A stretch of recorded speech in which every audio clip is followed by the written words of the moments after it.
Bismillahirrahmanirrahim. Assalamualaikum warahmatullahi wabarakatuh. Alhamdulillahi rabbil alamin. Puja dan puji serta rasa syukur kita sama-sama kita persembahkan kehadirat Allah Subhanahu wa taala, yang mana pada malam hari ini kita masih diberikan Allah kesehatan, keringanan langkah, sehingga kita masih dapat berkumpul di tempat kediaman Shahidul Bait ini dalam rangka untuk melanjutkan perwiritan Yasin kita sebagaimana biasanya. Salawat dan salam tidak lupa pula kita sampaikan kepada junjungan kita baginda Rasulullah Muhammad sallallahu alaihi wasallam, para keluarga dan sahabat-sahabatnya sekalian, dengan ucapan Allahumma sholli ala sayyidina Muhammad wa ala ali sayyidina Muhammad. Yang kami hormati Bapak Shahibul Bait, serumpun keluarga di rumah ini. Yang kami hormati bapak-bapak, saudara-saudara, para jamaah wirid Yasin yang insya Allah dimuliakan oleh Allah Subhanahu wa taala.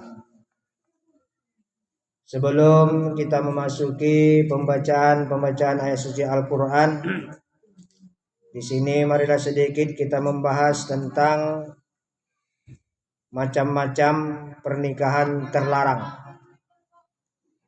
Yang pertama, pernikahan yang terlarang itu adalah nikah mut'ah. Nikah mut'ah adalah yang dilakukan seseorang dengan tujuan semata-mata untuk melepaskan hawa nafsu dan bersenang-senang untuk sementara waktu.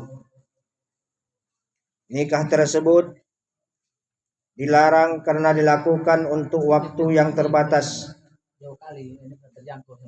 seperti seminggu, sebulan, setahun dan sebagainya, dan tidak sesuai dengan tujuan perkawinan yang disyariatkan, seperti melestarikan keturunan yang sah. Nikah mut'ah pernah diperbolehkan oleh Nabi Muhammad SAW, tetapi kemudian dilarang untuk selama-lamanya. Sebagaimana yang disabdakan oleh Rasulullah, yang artinya Salamah bin Aqwa radhiyallahu anhu berkata, pernah Rasulullah memperbolehkan perkawinan mut'ah pada hari peperangan mut'ah selama 3 hari. Kemudian sesudah itu beliau larang.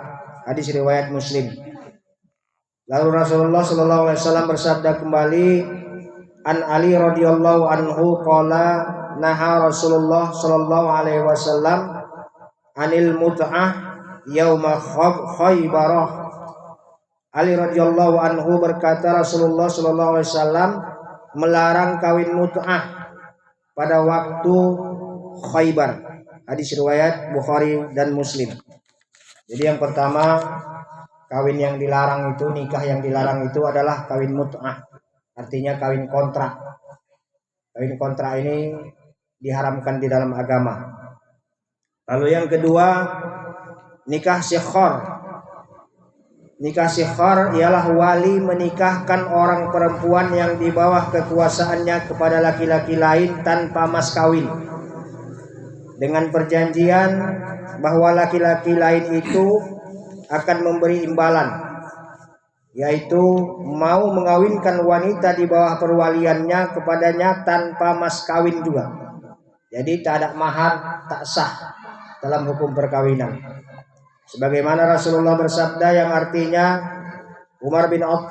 Ibnu Umar radhiyallahu anhu berkata, sesungguhnya Nabi sallallahu alaihi wasallam melarang shikhar dalam akad pernikahan. Shikhar telah mengawinkan seseorang dengan anak perempuannya, akan tetapi dalam pertunangan kedua mempelai tidak disertai dengan mas kawin. Hadis riwayat Bukhari Muslim. Ini yang kedua. Jadi kalau tak ada mahar, kalau kebetulan bapak-bapak punya anak gadis dipinang oleh orang, pinang anakmu atau nikahi anakmu tanpa mahar, tak boleh. Itu dilarang di dalam agama. Lalu yang ketiga, nikah yang dilarang dalam agama itu nikah muhallil. Nikah muhallil ialah nikah yang dilakukan seseorang dengan tujuan untuk menghalalkan perempuan yang dinikahinya agar dapat menikahnya lagi bekas suaminya yang telah mentalak 3. Nikah tersebut dilarang karena tujuannya tidak sesuai dengan tujuan pernikahan yang sebenarnya. Perempuan yang telah ditalak oleh suaminya talak 3 tidak boleh kawin lagi dengan bekas suaminya yang telah mentalak 3 itu, kecuali kalau sudah diselingi perkawinan dengan laki-laki lain,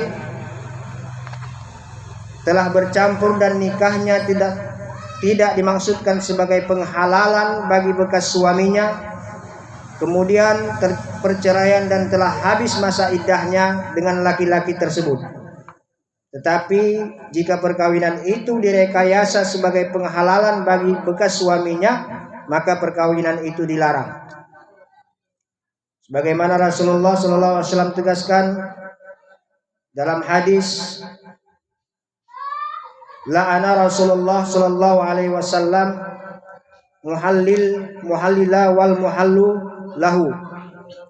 Rasulullah sallallahu alaihi wasallam telah mengutuk terhadap orang laki-laki yang telah menghalalkan atau muhallil dan yang dihalalkan atau muhallul lahu.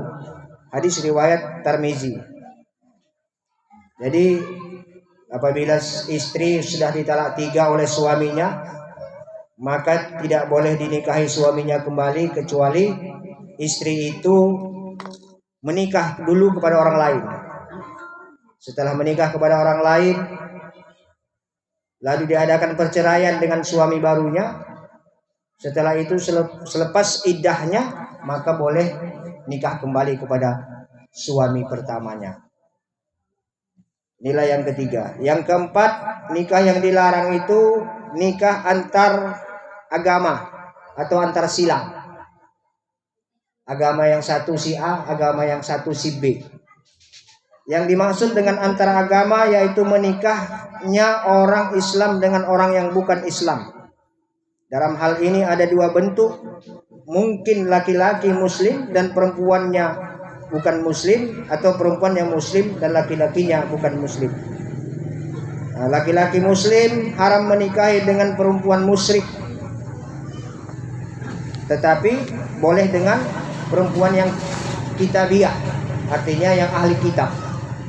Kalau perempuan itu walaupun tak muslim dia, tapi ahli kitab, tahu dia kitab Zabur, Taurat, Injil, Al-Quran beserta hadis-hadisnya, maka itu boleh kita nikahi. Tapi kalau tak tahu dia, tak boleh. Sebagaimana Allah berfirman dalam Al-Quran yang artinya, janganlah kamu sekali nikah dengan perempuan-perempuan musyrik sehingga mereka beriman. Sesungguhnya hamba sahaya yang beriman lebih baik daripada perempuan musyrik, meskipun ia menarik hatimu dengan kecantikannya. Janganlah kamu nikahkan perempuan muslimah dengan laki-laki musyrik sehingga ia beriman. Quran surah Al-Baqarah. Lalu Allah jelaskan lagi dalam Al-Quran, dihalalkan mengawini wanita-wanita yang menjaga kehormatan di antara wanita-wanita yang beriman, dan wanita-wanita yang menjaga kehormatan di antara orang-orang yang diberi Alkitab sebelum kamu.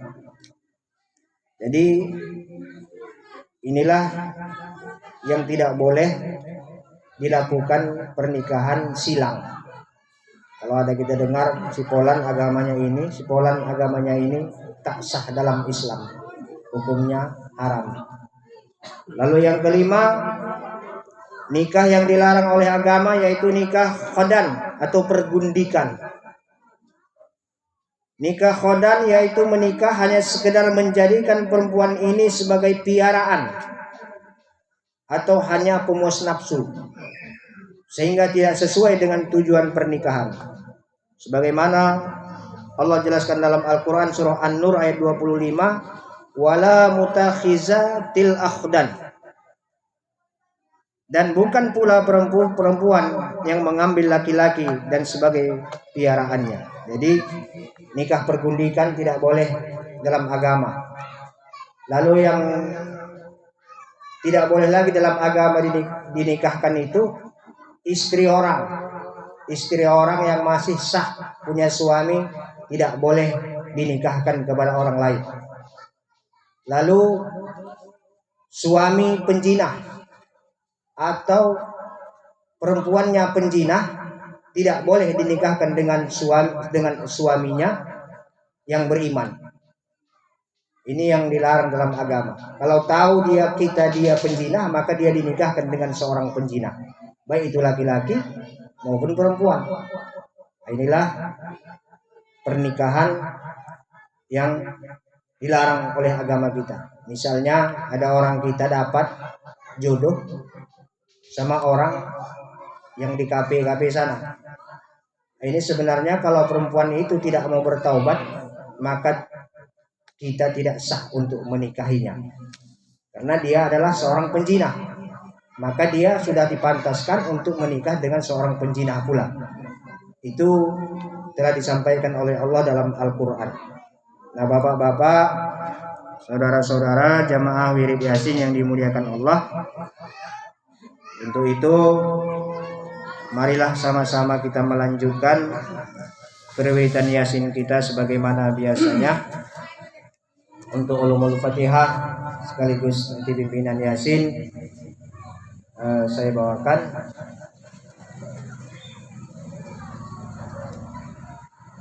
Untuk tahtim kami mintakan sama Pak Herman, untuk tahlil nanti kepada Pak Atan, untuk doa kembali kepada saya. Nah, sama-sama kita mulai. A'udzubillahi minas